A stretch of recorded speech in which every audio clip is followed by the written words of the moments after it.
रूस यूक्रेन युद्ध के खात्मे की स्क्रिप्ट क्या पुतिन ने लिख दी है? 2 साल से ज्यादा वक्त से जारी जंग में बहुत बड़ा ट्विस्ट आ गया है। एक मुल्क के चुनावी नतीजे यूक्रेन और रूस की लड़ाई पर फुल स्टॉप लगा सकते हैं। हालांकि युद्ध का खात्मा जेलेंस्की के भारी नुकसान पर होना तय है। स्पेशल रिपोर्ट में देखिए जेलेंस्की के पास क्यों सिर्फ 4 महीने की डेडलाइन बची है।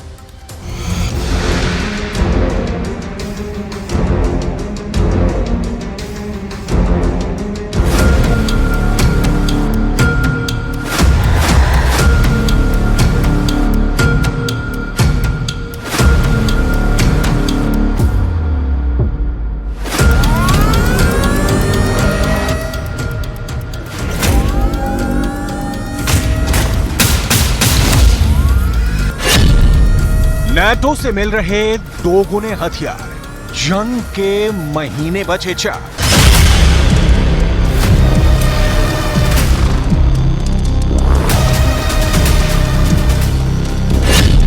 रूस यूक्रेन जंग का अंतिम दिन हो गया तय।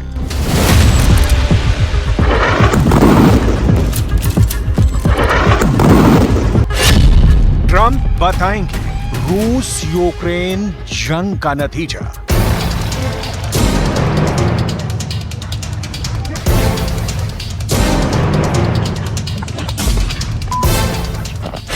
जर्मन हथियारों से जारी रहेगा मौत का खेल।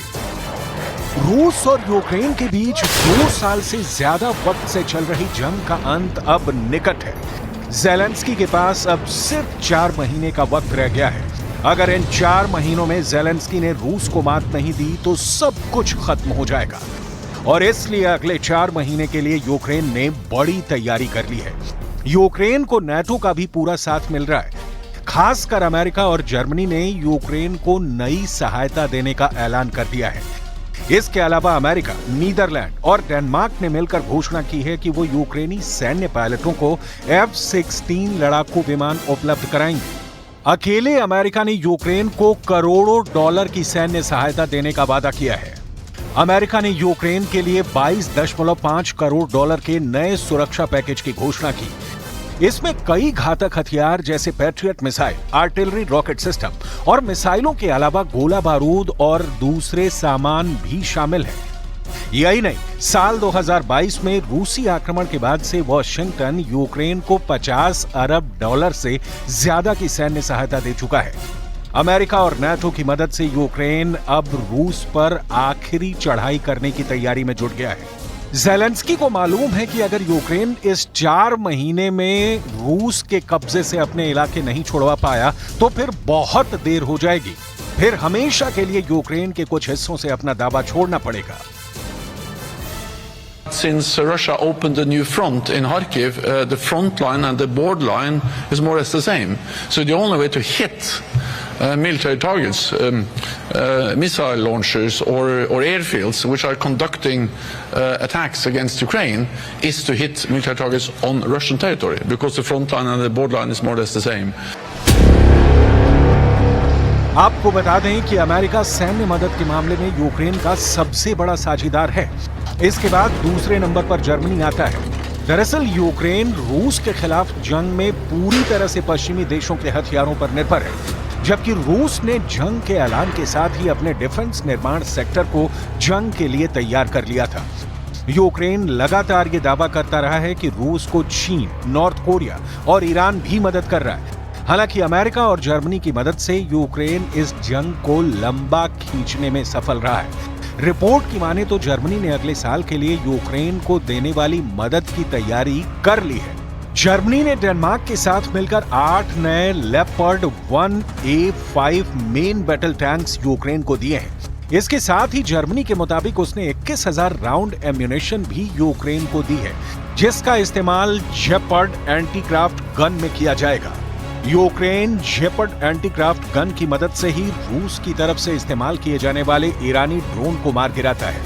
यही नहीं, जर्मनी की तरफ से 10 round surveillance radar, 20,000 combat helmet, 2 armoured recovery वाहन, 10 USVS और 1 फील्ड हॉस्पिटल भी बीते दिनों मुहैया करवाया गया है।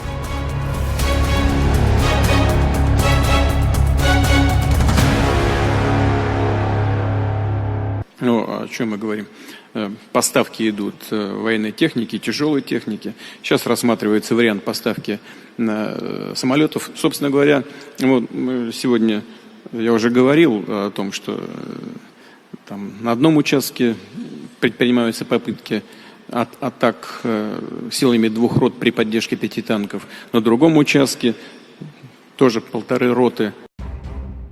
यानी अमेरिका और जर्मनी की तरफ से यूक्रेन को हर संभव सहायता मिल रही है। लेकिन सबसे बड़ा सवाल यह उठ रहा है कि जर्मनी तो ठीक है, लेकिन अमेरिका की तरफ से यह सहायता कब तक मिलती रहेगी? अमेरिका में अगले 4 महीने में राष्ट्रपति के चुनाव हैं, जो आसार दिख रहे हैं। अगर ट्रंप ने चुनाव में जीत हासिल कर ली तो ज़ेलेंस्की और यूक्रेन के लिए मुश्किलें बढ़ जाएंगी, क्योंकि हाल ही में अपने ऊपर हुए हमले के बाद ट्रंप की बात ज़ेलेंस्की से हुई थी। उस बातचीत का जिक्र करते हुए ट्रंप ने कहा था कि मैं अमेरिका के अगले राष्ट्रपति के तौर पर दुनिया में शांति लाऊंगा और युद्ध को खत्म करूंगा, जिसने कई जिंदगियां ली हैं और अनगिनत परिवारों को तबाह किया है। रूस यूक्रेन साथ आएंगे और डील पर बातचीत करेंगे, जिससे हिंसा खत्म होगी और समृद्धि का रास्ता खुलेगा।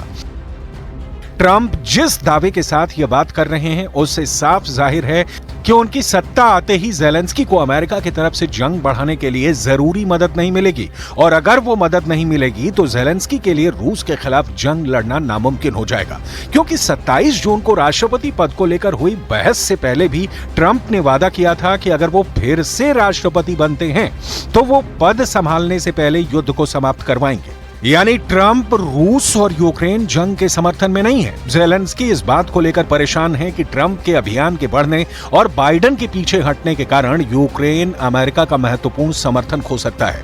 ट्रंप की सार्वजनिक टिप्पणियां यूक्रेन की रक्षा के लिए अमेरिका के समर्थन की आलोचना करने और उसका समर्थन करने के बीच बदलती रही हैं, जबकि ट्रंप की तरफ से उपराष्ट्रपति पद के उम्मीदवार जेडी वैंस 2022 में रूस के आक्रमण के बाद से यूक्रेन को अमेरिकी सैन्य और वित्तीय सहायता के खिलाफ रहे हैं। यानी ट्रंप और वैंस की जोड़ी ज़ेलेंस्की के लिए मुश्किल बढ़ाने वाली है, और यह बात अमेरिका के मौजूदा प्रशासन ने भी कबूली है।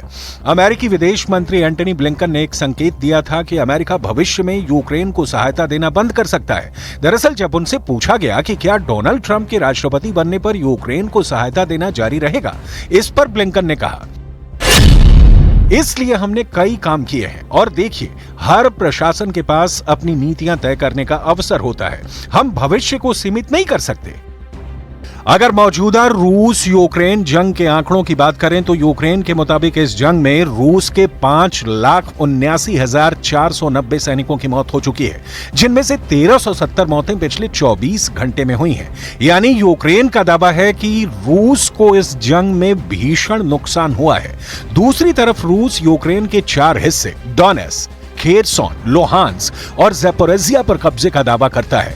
यानी दोनों देश बढ़ चढ़कर जंग में अपनी बढ़त का दावा लगातार करते रहे हैं। लेकिन ट्रंप की एंट्री के बाद ये जंग किस तरफ जाती है, ये सवाल सबसे बड़ा है।